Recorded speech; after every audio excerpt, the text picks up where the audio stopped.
નમસ્કાર વાલા વિદ્યાર્થી મિત્રો, હું સંજય ઇટાલિયા અને આજના લાઈવ વિડીયો લેક્ચર્સની અંદર સામાજિક વિજ્ઞાનની અંદર તમારું સૌનું હૃદયભર્યું સ્વાગત છે. આજે આપણે ચેપ્ટર 1ની અંદર વાત કરીએ કે રાજપૂત યુગના નવા શાસકો અને રાજ્ય.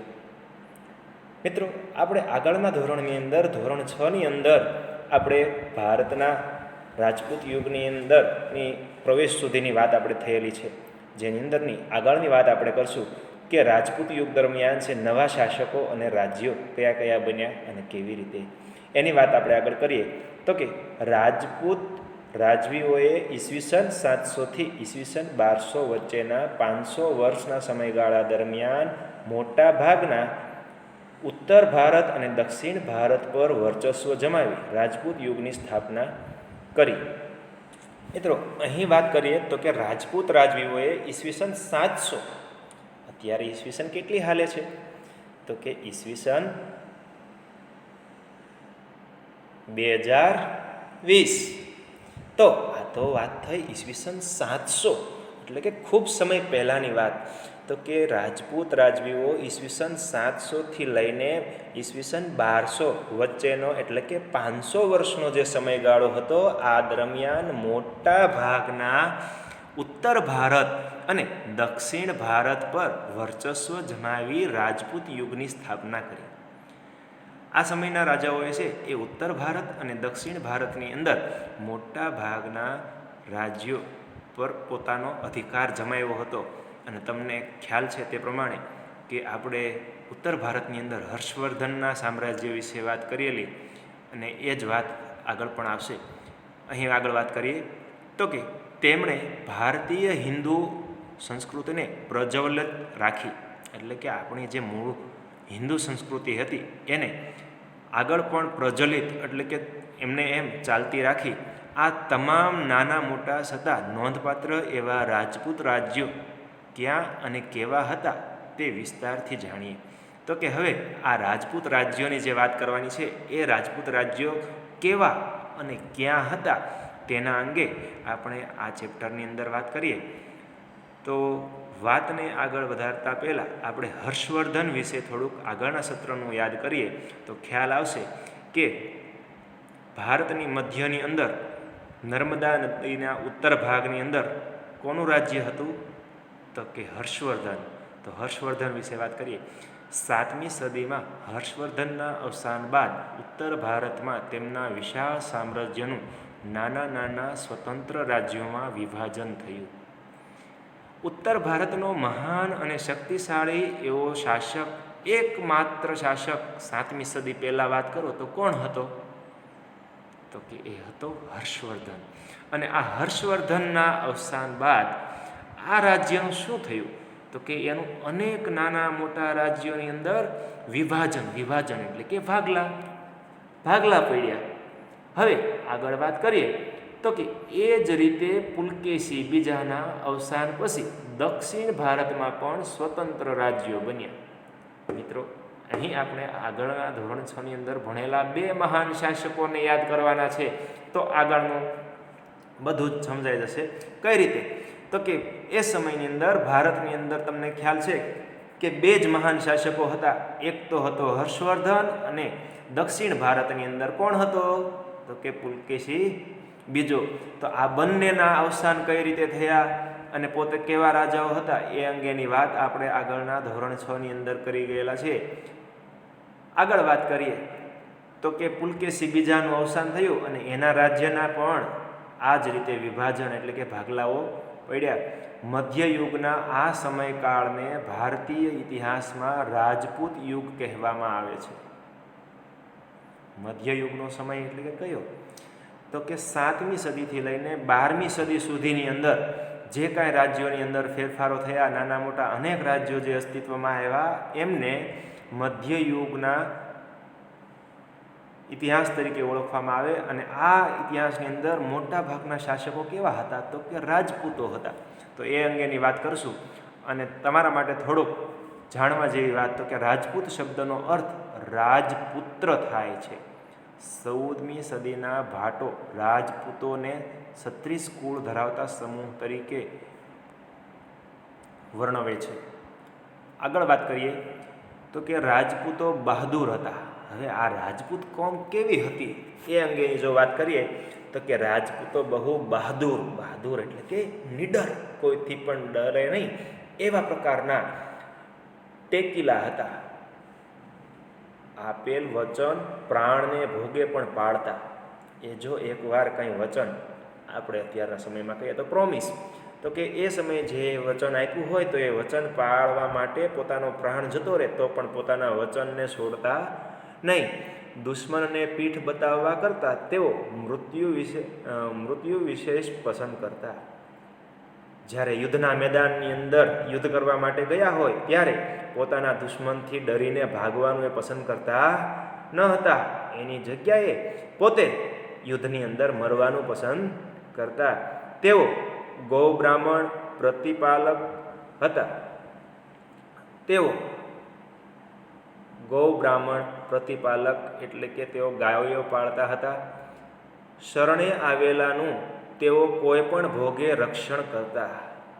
શરણે એટલે કે જે પોતાના રાજ્યની અંદર કોઈ તેના આશ્રય આવ્યું હોય તો એની એ પોતે મદદ કરતા અને એ પોતાના ભોગે પણ એ શરણે એટલે કે પોતાના આશ્રયે આવેલા માણસનું રક્ષણ કરતા.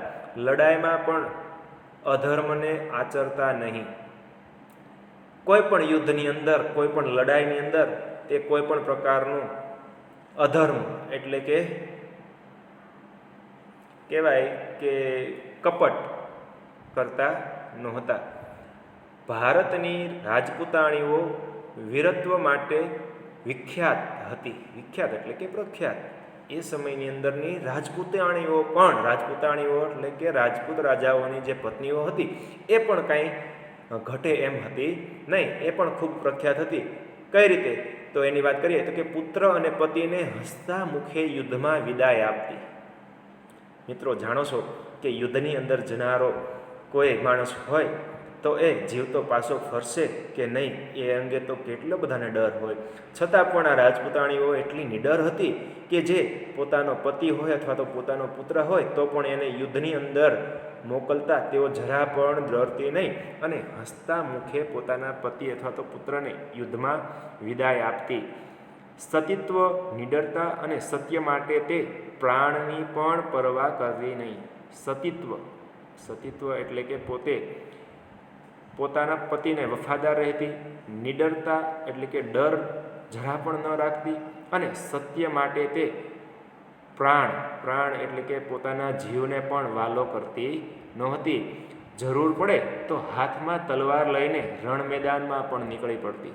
જો મિત્રો આ રાણીઓ કેટલી નિડર હશે કે જ્યારે યુદ્ધની પરિસ્થિતિ હોય અને પોતાનું રાજ્ય કોઈ સંકટની અંદર હોય તો આ જે રાણીઓ છે એ જરૂર પડે યુદ્ધના મેદાનની અંદર લડવા પણ તૈયાર થઈ જતી. એટલી બધી જનોની, ઉત્સાહી અને નિડર હતી આ રાણીઓ.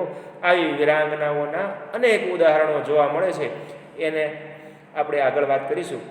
અહીં વાત કરીએ કે રાજપૂતાણીઓ શસ્ત્ર અને શાસ્ત્રોનો અભ્યાસ શા માટે કરતી હતી. આજની મહિલાઓએ કયા કયા ક્ષેત્રનો અભ્યાસ કરવો જોઈએ અને શા માટે કરવો જોઈએ એ વિચારજો. મિત્રો એ સમયની રાણીઓ પણ શસ્ત્રો અને શાસ્ત્રો, શસ્ત્ર એટલે કે હથિયારો અને શાસ્ત્રો એટલે કે પુસ્તકો એનો અભ્યાસ કરતી અને એ શા માટે કરતી એ વિચારજો. તેમજ અત્યારની સ્ત્રીઓએ પણ શેનો અભ્યાસ કરવો જોઈએ એના વિશે પણ તમે વિચારજો.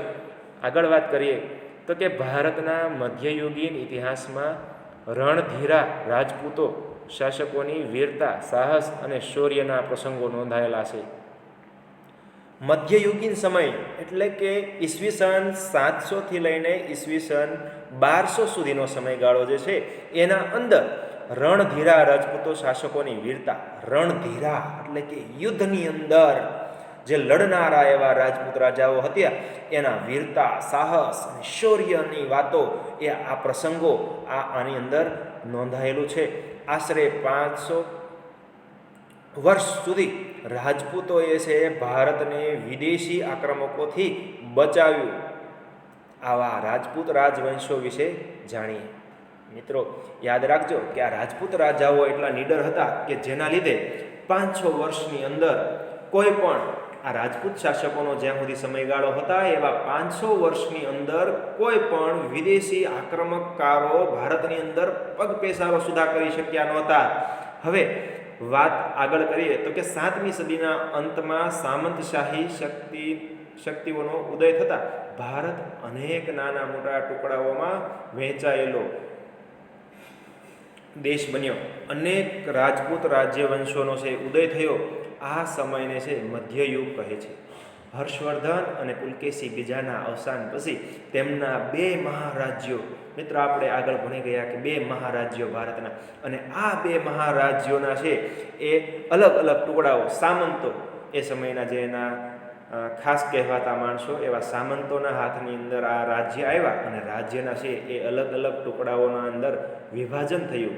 અને આ વિભાજન અલગ અલગ રજવાડાઓના રૂપમાં છે એ ઉપસી આવ્યું. એ અંગેની વાત કરવાની છે. તો કે દેશમાં અનેક રાજપૂત રાજવંશોનો ઉદય થયો. આ સમયને છે મધ્યયુગ કહેવામાં આવે છે. આપણે તે સમયનો ઉત્તર અને દક્ષિણ ભારતના રાજ્યોનો છે અભ્યાસ કરીશું. તો સૌપ્રથમ આપણે ઉત્તર ભારતના રાજ્યો વિશેની વાત કરવાની છે. ઉત્તર ભારતના રાજ્યોની અંદરની વાત કરતા શરૂઆત કરીએ તો કે ગુર્જર પ્રતિહાર સામ્રાજ્યના પતન બાદ કનોજનું ગઢવાલ રાજ્ય બન્યું. બુંદેલખંડના છે ચંદેલો, માળવાના પરમાર, અણહિલવાડનું ચાલુક્ય એટલે કે ચોલંકી રાજ્ય,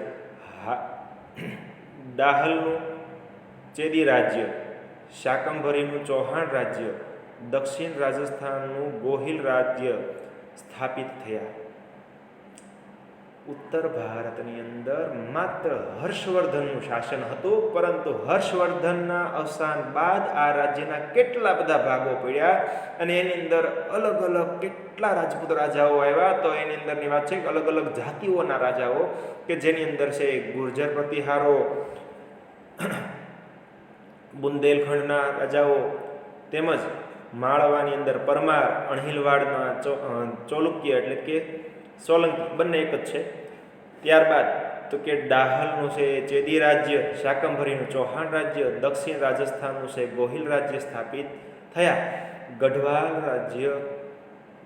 રાજ્યનો સ્થાપક ચંદ્રદેવ હતો. ગઢવાલ રાજ્યનો સ્થાપક કોણ હતો? તો કે ચંદ્રદેવ, કે જે ગુર્જર પ્રતિહાર હતો. તેમણે કનોજ સિવાય કાશીને પણ બીજી રાજધાની બનાવી હતી. હવે પોતાનું રાજ્ય કે રાજધાની જ્યાંથી આખા રાજ્યનો છે વહીવટ સંભાળવામાં આવતો, એવું રાજધાનીનું રાજ્ય કયું હતું એનું? તો કે કનોજ. પરંતુ આ ઉપરાંત એણે પોતે કાશીને પણ બીજી એક રાજધાની તરીકે બનાવ્યું. અને ત્યારબાદ વાત કરીએ તો કે આ વંશની અંદર મદનચંદ્ર, ગોવિંદચંદ્ર જેવા શાસકો થયા. મિત્રો, અહીં ચંદ્રદેવ ઉપરાંત કયા શાસકો થયા? તો કે મદનચંદ્ર અને ગોવિંદચંદ્ર જેવા છે શાસકો થયા હતા. જેમાં ગોવિંદચંદ્ર આ કુળનો સૌથી પ્રતાપી અને પરાક્રમી રાજા હતો. તેણે ગજનીના આક્રમણને અટકાવ્યું હતું. મિત્રો, તમને પૂછવામાં આવે કે ગુર્જર પ્રતિહારોની અંદર ગુર્જર પ્રતિહારોના સામ્રાજ્ય બાદ જે પતન થયું અને ત્યારબાદ છે એ કનોજનું છે ગઢવાલ રાજ્ય બન્યું. તો હવે આની અંદર કયા કયા રાજાઓ આવ્યા અને એમાંથી સૌથી પરાક્રમી રાજા કોણ હતો? તો એની અંદરની વાત કરીએ તો કે સૌથી પરાક્રમી રાજા હતો કોણ હતો? તો કે ગોવિંદચંદ્ર.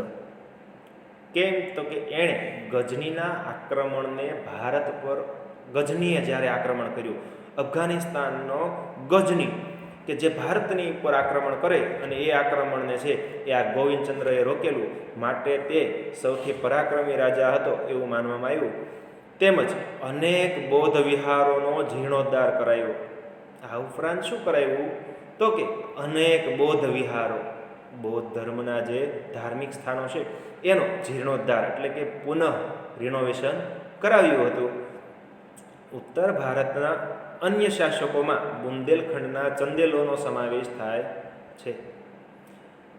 ઉત્તર ભારતના અન્ય શાસકોની અંદર કોનો? તો કે બુંદેલખંડના ચંદેલો એટલે કે બુંદેલખંડ નામનો જે વિસ્તાર હતો, જે રાજ્ય હતો, કે જે જેજાક ભુક્તિના નામથી ઓળખાતો તેની અંદર ચંદેલોનું શાસન હતું. ચંદેલ રાજાઓ. બુંદેલખંડ પ્રદેશનું ચંદેલોનું આ રાજ્ય પાછળથી જેજાક ભુક્તિના નામથી ઓળખાયું હતું. આ રાજ્યમાં યશોવર્મા, કીર્તિવર્મા અને પરમહિદેવ એટલે કે પરમાલ જેવા મહાન શાસકો થઈ ગયા હતા. મિત્રો, તમને અહીં પૂછવામાં આવે કે ચંદેલ રાજાઓ કયા કયા હતા, તો યાદ રાખજો યશોવર્મા, કીર્તિવર્મા અને પરમહિલદેવ યાદ ન રહે તો યાદ રાખજો કે પરમાલ જેવા શાસકો થયા હતા. ભારતના ઇતિહાસમાં ચંદેલ વંશનું ઘણું જ મહત્વ છે. ભારતનો ઇતિહાસ એ ચંદેલ વંશ સાથે જોડાયેલો છે. મિત્રો, ચંદેલ વંશના શાસકોનું ઘણું મહત્વ હતું. કઈ રીતે આ ચંદેલ વંશના રાજાઓનું મહત્વ હતું, તો એની અંદર છે તો કે ખજુરાહો, કાલી, જર અને મહોબા ચંદેલોના મુખ્ય નગરો હતા. ખજુરાહો એટલે કે એક પ્રકારની ખાસ પ્રકારની કોતરણી ધરાવતા એના જે સ્થાપત્યો હતા તે ઉપરાંત કાલિંજર અને મહોબા ચંદેલોના છે મુખ્ય નગરો હતા. આ એના છે એ મુખ્ય નગરો હતા. ખજુરાહો તેના ભવ્ય મંદિરોને લઈને તીર્થસ્થાન તરીકે પ્રખ્યાત થયું હતું.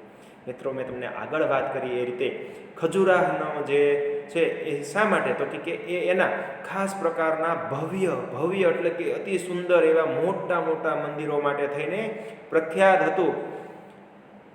ચંદેલોએ છે બુંદેલખંડમાં મહાન ધાર્મિક મકાનો અને જળાશયો બંધાવીને સુશોભિત બનાવ્યું હતું.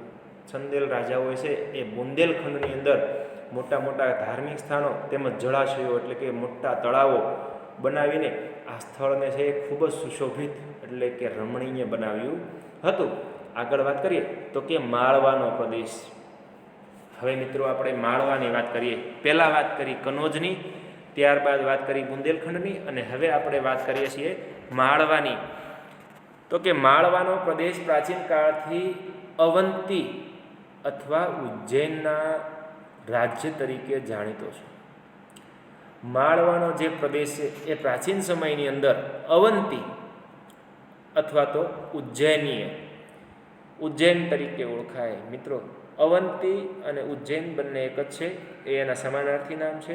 પહેલાંના સમયની અંદર અવંતી અને ઉજ્જૈન તરીકે ઓળખાતું આ રાજ્ય ઈસવીસન 820માં કૃષ્ણરાજે પરમાર વંશની સ્થાપના કરી.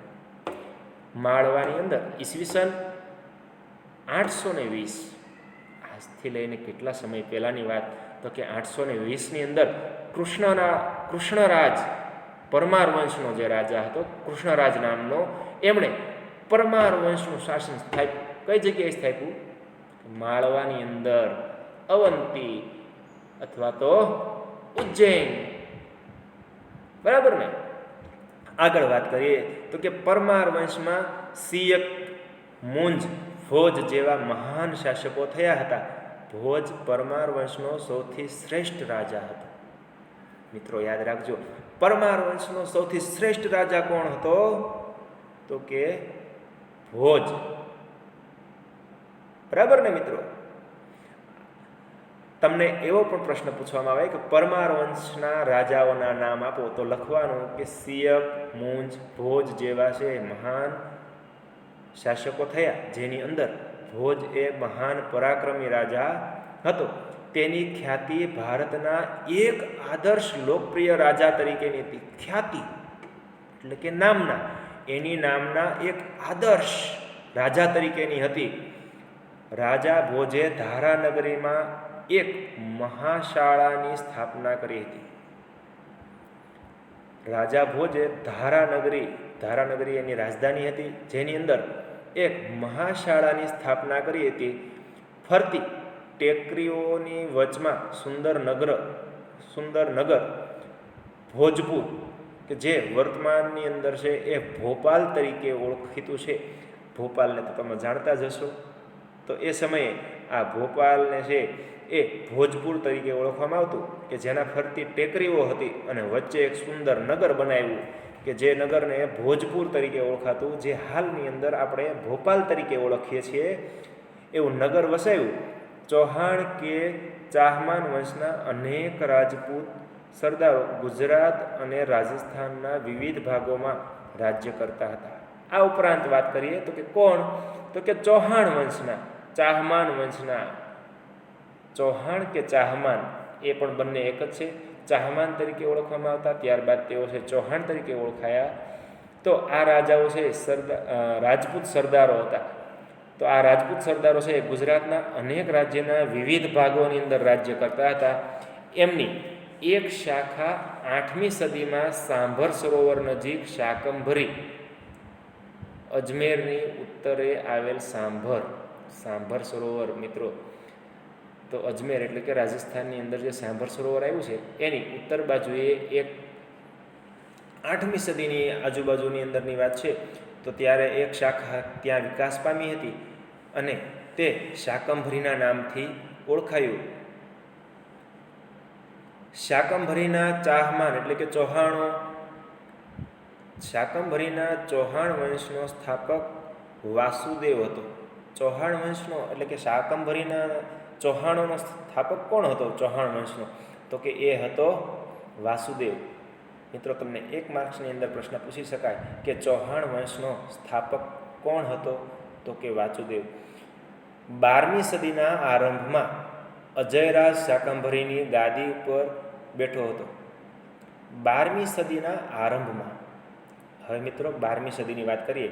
12મી સદી એટલે કે ઈસવીસન 1200 પછીની વાત. તો કે ઈસવીસન 1200 પછીની વાત કરો તો કે 12મી સદીની શરૂઆત એટલે કે 11મી સદી પૂર્ણ અને 12મી સદી શરૂ થઈ ત્યારે અજયરાજ શાકંભરીની ગાદી પર બેઠો. શાકંભરી નામનું જે રાજ્ય બનાવ્યું એ રાજ્યની ગાદી પર આવનારો કોણ હતો 12મી સદીમાં, તો કે અજયરાજ. તેણે અજયમેરુ નામના નગરની સ્થાપના કરી અને એણે પોતાના નામ પરથી એક અજયમેરુ નામનું છે રાજ્ય બનાવ્યું, જે પાછળથી અજમેર તરીકે ઓળખાયું.